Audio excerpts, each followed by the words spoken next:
guys, and welcome to the truth about saturated fat. Now just before we get started, I'm going to ask everyone a really quick question. What if saturated fat was not bad for you? Let's just think about that one for a minute. Kind of an interesting question, isn't it? And I guess it's something that you might not have really considered before now. So where am I going with this? Okay guys, just before we go any further, I'm just going to throw something out there. What I'm going to show you, it's probably going to confuse a few people. And you know what? It might even upset and offend a few people as well, especially if you own a multi-billion-dollar health food company. Basically, this fat-burning food video is probably going to be labeled controversial. Now, it's not going to be called controversial because the science I'm going to show you is flawed, or because I'm presenting some miracle weight loss technique to you that's guaranteed to halve your body fat percentage in 2 days. It's nothing like that. It's basically because the health food industry and the mass media has spent the last 60 years or so, and literally hundreds of billions of dollars, convincing us that saturated fat is bad for us. Let's face it, for most of us, it's all we've ever known. I mean, since birth, we've been told saturated fats are the enemy. But here's the real truth. Saturated fat is not bad for our health. It does not increase the risk of heart disease. In fact, there is evidence to suggest that it might actually be beneficial to our health and help us lose weight and reduce our body fat percentage. Here's a really interesting quote that I found in Men's Health magazine recently. For decades, Americans have been told that saturated fat clogs arteries and causes heart disease. But there's just one problem. No one's ever proved it. So it kind of begs the question, doesn't it? Why do we all believe it to be true? Why do we believe that saturated fats are bad for us and make us fat? Well, how did it all begin? Well, the misinformation actually started all the way back in the 1950s, would you believe? This gentleman on the right, Dr. Ansel Keys, he published a paper that claimed a remarkable relationship between fat intake and heart disease.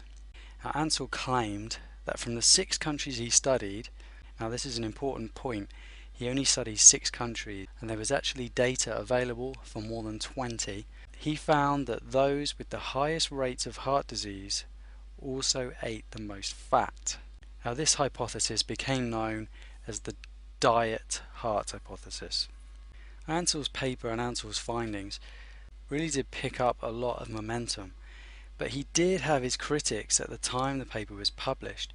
Jacob Yerushalmi, and I really hope I haven't butchered his name there, actually showed that the relationship between fat intake and heart disease disappeared if the data from all available countries was studied. Bit of a major flaw there. But the mass media and even heavyweight supporters such as the AHA, the American Heart Association, supported Key's findings, and he really went from strength to strength. His findings grew momentum, and by the 1970s he'd evolved his work into a 7-country study.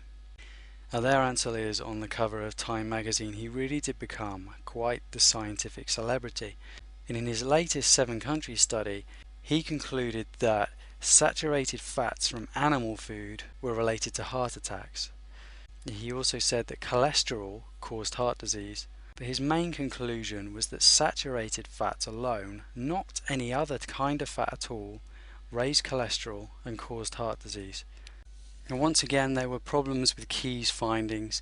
3 of the 7 countries he studied, which is more than 40%, didn't even support his conclusion, and there was no mention of important factors such as stress, refined sugar consumption, smoking, or exercise levels. Now fast forward to the present day, and billion-dollar health companies, the mass media, food producers, they are still marketing their products based on these findings, but nobody has ever proven them to be true. Now you might be forgiven for thinking that there have been hundreds of studies over the years, but no, we're still going by ants or keys work. Now let's look at the other side of the coin just for a moment.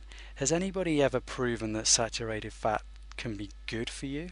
Well, I'm glad you asked, because yes, they have. Now there have been several studies conducted of the Maasai, which is a nomadic Kenyan tribe, and Pacific Islanders over the years.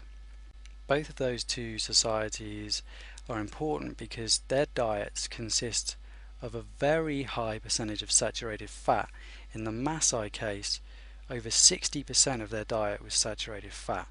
It's well above what you and I would ever eat. And quite remarkably, they were found to have low body fat percentage, low cholesterol, and were virtually heart disease free. So something's not really adding up here. And the Maasai actually survived on raw meat, raw milk, and drank quite a lot of blood as well. But I know what you're thinking. Pacific Islanders, the Maasai, what if they just had good genetics? Well, it's actually been studied. Scientists thought to themselves exactly the same thing. It must be a genetics thing. But separate studies looked at Maasai and Pacific Islanders that had left their native lands, left their tribes, and adopted a more westernized diet, eating more of the foods that we eat: refined carbohydrates, fast food, sugars, packaged food, convenience food. And guess what? Body fat percentage, cholesterol, and risk of heart disease all went through the roof. Now let's quickly look at the types of saturated fat and just get a little bit more of an insight into whether this stuff's really bad for us. And there are more than 12 kinds of saturated fat, but the most common three I've listed here for you. Stearic acid or stearic acid is actually broken down during digestion into something known as oleic acid. And this is actually a monounsaturated fat that's abundant in olive oil.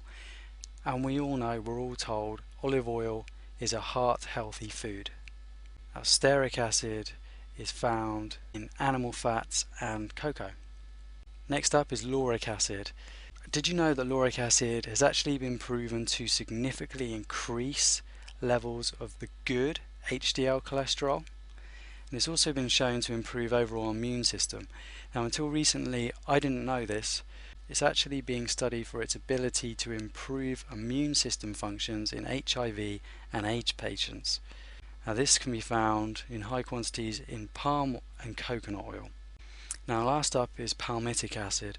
Now, while this has been shown to increase levels of the bad LDL cholesterol, it actually increases level of the good HDL cholesterol to the same extent, if not more, than the negative. So this stuff is actually improving your overall cholesterol ratio, or at least maintaining it, so it has no negative impact on health. So if saturated fat isn't the bad guy, what are the real causes of heart disease and weight gain? Well, all of these promote inflammation inside the body and have a negative impact on our health. Smoking's a big one, stress, a lack of exercise, refined sugar and high fructose corn syrups, and these are actually found in the low-fat health foods that the big corporations are telling us to eat in order to avoid saturated fat. Refined vegetable and cooking oils, refined white carbohydrates, white bread, white pasta, white rice, and here's the big one: trans fat, artificial hydrogenated oils. Now think fast food joints, burgers, fries, donuts, apple pies, cherry pies, you name it.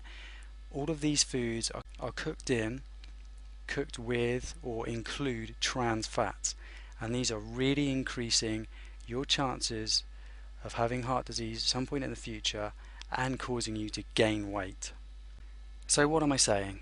Of course, I'm not suggesting that you should go to the same lengths as the Maasai, eating 60% saturated fat, but there is simply no reason why you can't enjoy some of the following as part of a healthy nutritional program that's going to improve your health and help you lose weight. Grass-fed, raw dairy products such as butter, cheese and milk, great for you. Lean cuts of red meat, coconut oil, palm oil, avocado, all contain healthy saturated fats. If you really want to learn more about saturated fats, then I highly recommend you head over to Google and just type in a couple of queries. Search for saturated fat man's health. Great article online there. And also I recommend you Google The Truth About Saturated Fats by Mary Enig. And of course, click the link directly below this presentation for more information on saturated fat. Guys, that's it. I hope I've helped you look at saturated fat in a different light. Thank you very much for being here. I'll catch you next time.